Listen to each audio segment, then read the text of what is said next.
Graças a paz, querido. Estamos mais uma vez juntos, desta vez agora para a Escola Bíblica Dominical. Estamos na quarta lição sobre a história da vida de Paulo, quem era Paulo, contando a história dele, o que Paulo fez, como Paulo pensava, os conceitos que Paulo trouxe para a igreja, sendo orientados por Deus, a respeito de não pregar apenas para os judeus, mas também para o gentio, e Paulo pregou muito, Paulo fez muitas viagens, e Paulo apresenta aqui na lição 4, que é a lição de hoje, que tem como título o Cristo Cósmico.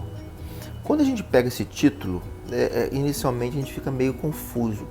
O que é cósmico? Cósmico dá a ideia do universo. E o que ele quer dizer com isso?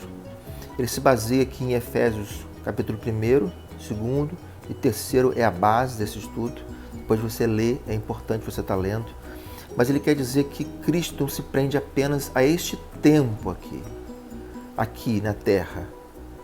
Nós temos um universo e ele não é apenas aqui, é o Deus encarnado, sim, mas não está preso a este tempo aqui, a este local aqui. Nos criou, sim, cuida de nossas vidas, sim, veio como um grande ministério pregando a palavra e restauração, mas o universo foi criado por Deus. Então, esse estudo começa a ir nessa linha dessa compreensão, que Deus é muito mais do que você imagina. Olha o que diz aqui em nossa lição. Ele é mais que o Salvador das almas e das pessoas. É o Senhor do universo, o Criador da nova ordem de Deus. Ele é mais que o nosso Salvador. Ele é o Criador. Você abre a Bíblia lá no Gênesis, você vê assim, façamos a ideia da trindade ali, Deus fazendo presente, Deus está na criação e o Deus encarnado, o Pai, o Filho e o Espírito Santo. E o Senhor Jesus é o Filho, está presente ali, então Ele é o Criador também.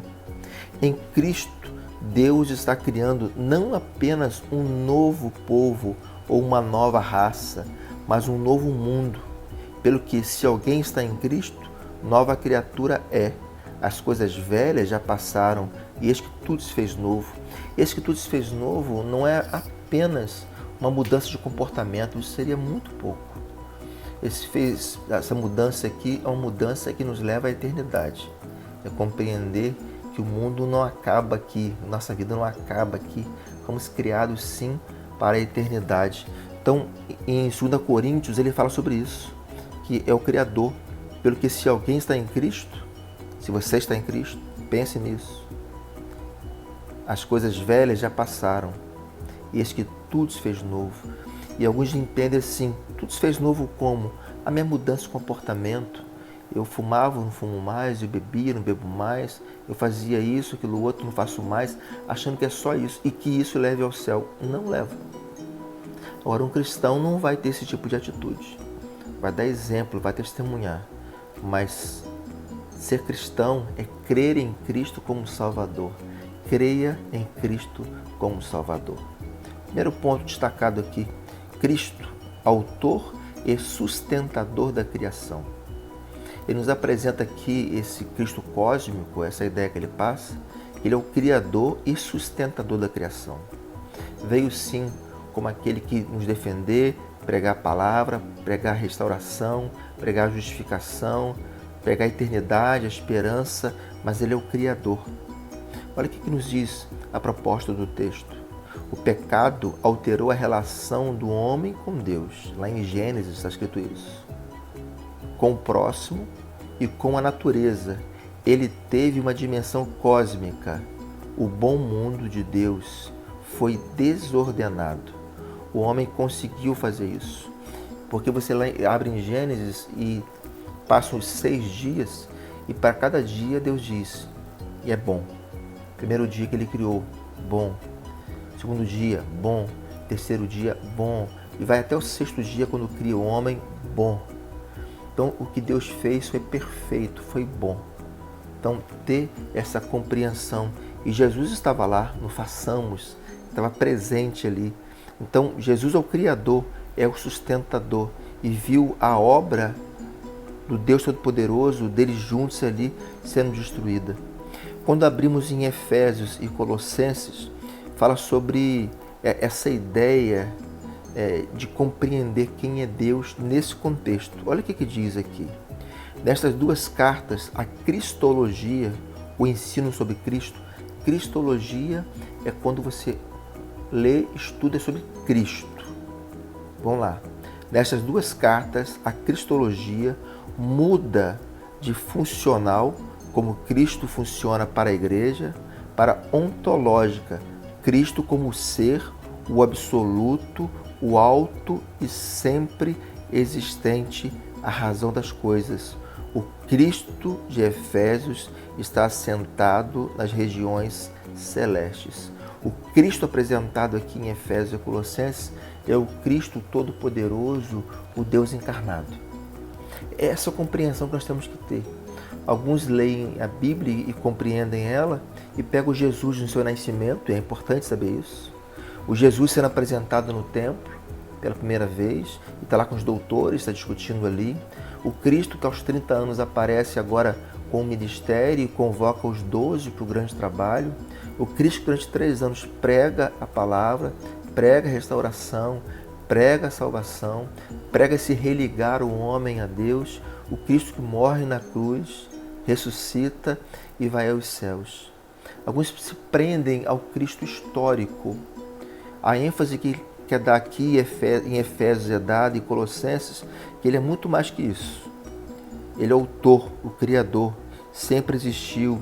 O Cristo de Efésios está assentado nas regiões celestes, transcende o que nós imaginamos. Cristo é Senhor dessa era e da era que há de vir. Tudo foi feito por Ele e para Ele. Todas as coisas hão de convergir para Ele. Cristo está no todo.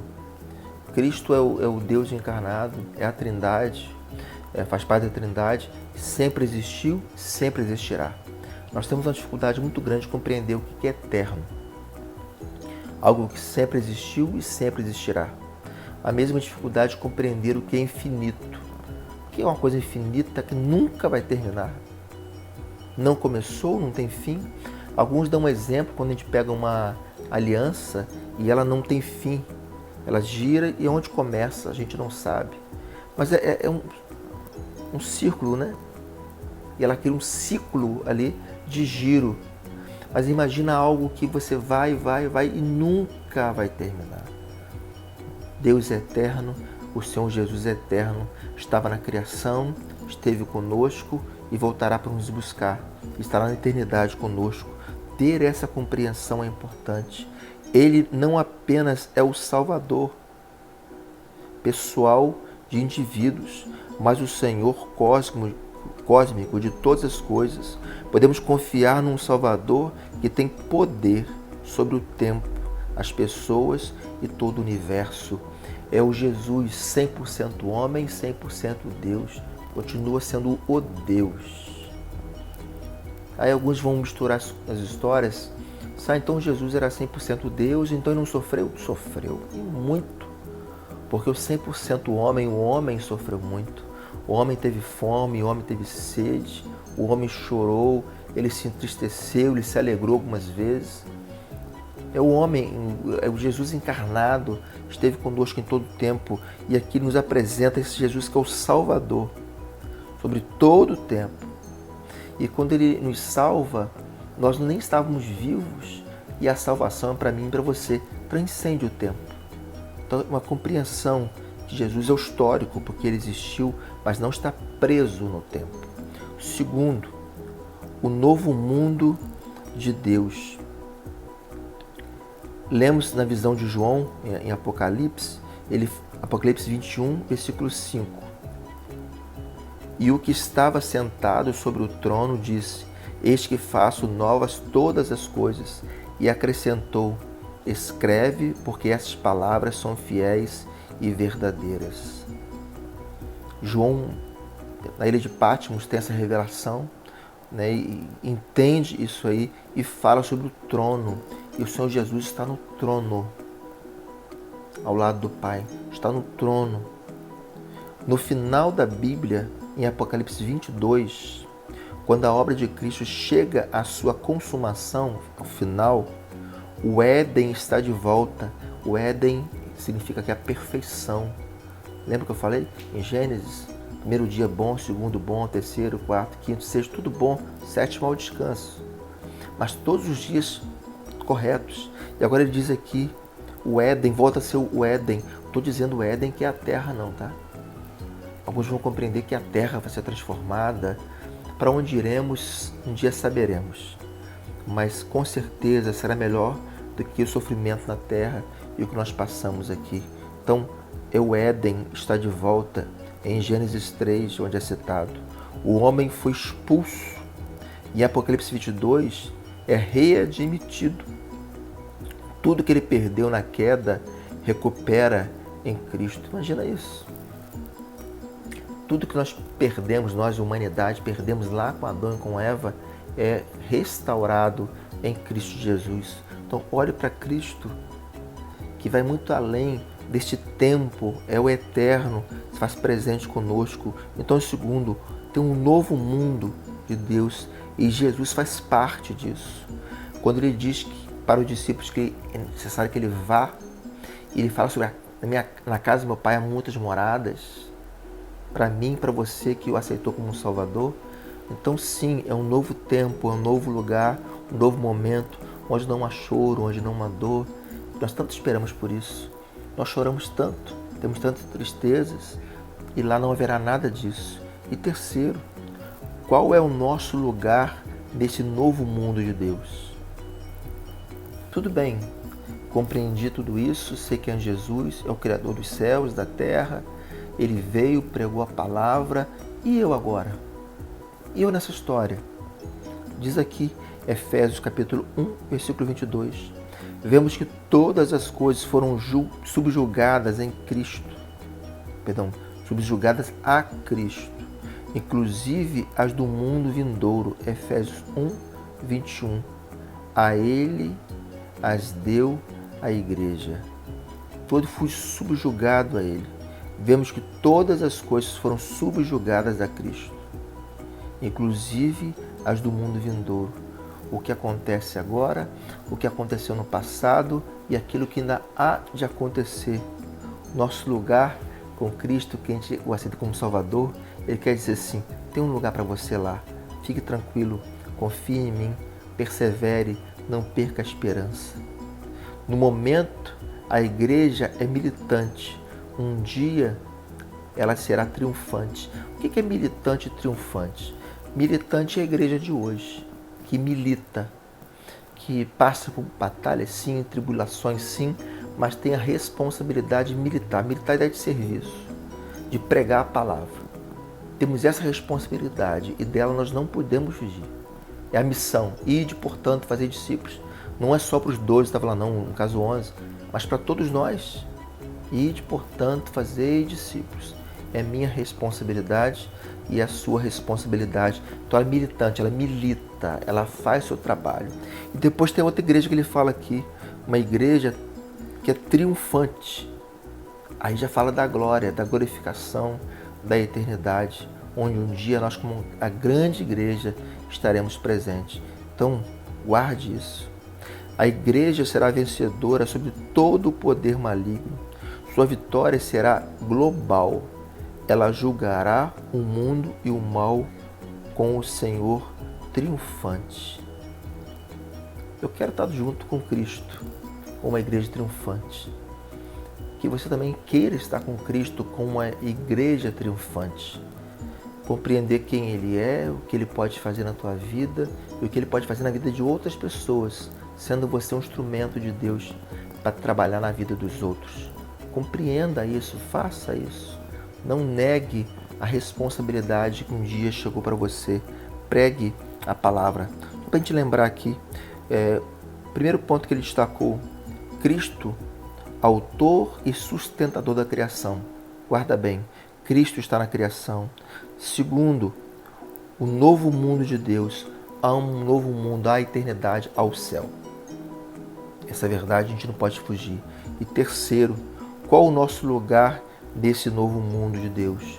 Nosso lugar lá é se você tem a salvação, tem a convicção, aceitou Jesus como um Salvador, lá você estará nesse mundo.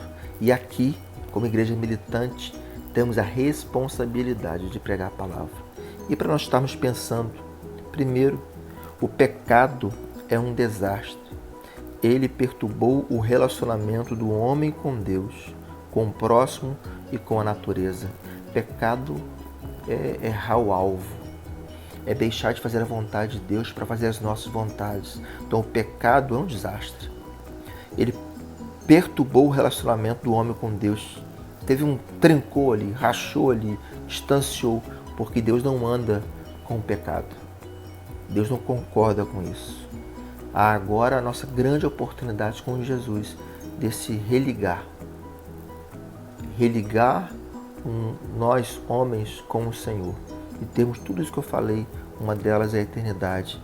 Segundo, a obra de Cristo é destruir o poder do pecado e de seu autor. É destruir o poder do pecado e de seu autor. E ele construirá um novo mundo. A igreja é a ponta de lança desse projeto de Cristo. Cada convertido é uma pedra a mais na construção do novo mundo de Deus. Cada um de nós, eu e você, temos uma responsabilidade. E dizer uma coisa para você com toda tranquilidade: não há quem é melhor, quem é pior. Há o pecador e há o salvo. Se você é salvo, crê em Jesus como Salvador, então olha para Ele, confia nele, que Ele vai fazer uma obra na tua vida. Você tem essa responsabilidade. Terceiro e último, esta nova ordem de Deus não é apenas moral, mas cósmica, com estes elementos se desfazendo e um novo mundo chegando. Sim, nós esperamos não apenas o céu, mas um novo universo, um novo mundo em que a paz e a justiça reinarão, porque o pecado não mais existirá. Não vai existir mais pecado, o erro do homem para com Deus, não vai existir mais choro, as nossas lágrimas serão enxugadas.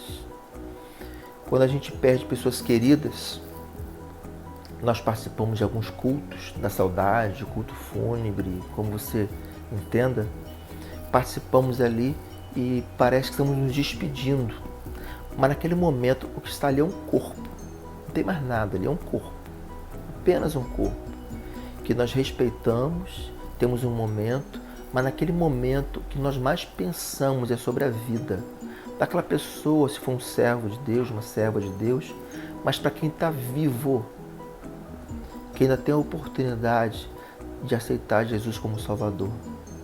Então, o cósmico aqui quer dizer o seguinte: transcende esse tempo nossa existência. Você pode viver 100 anos, comparado à eternidade, isso não é nada.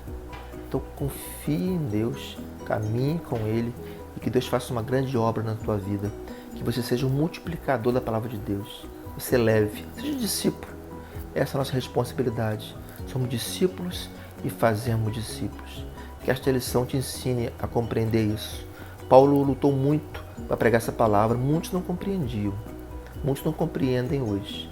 Mas que você compreenda e você continue pregando a verdade do Cristo Salvador, o Cristo que transcende esse tempo aqui, que vai muito além. É aquele que anda sobre as águas, que cura os homens, mas é o Cristo que nos apresenta a eternidade. Que Deus te abençoe e que Deus cuide da sua vida. Amém e amém.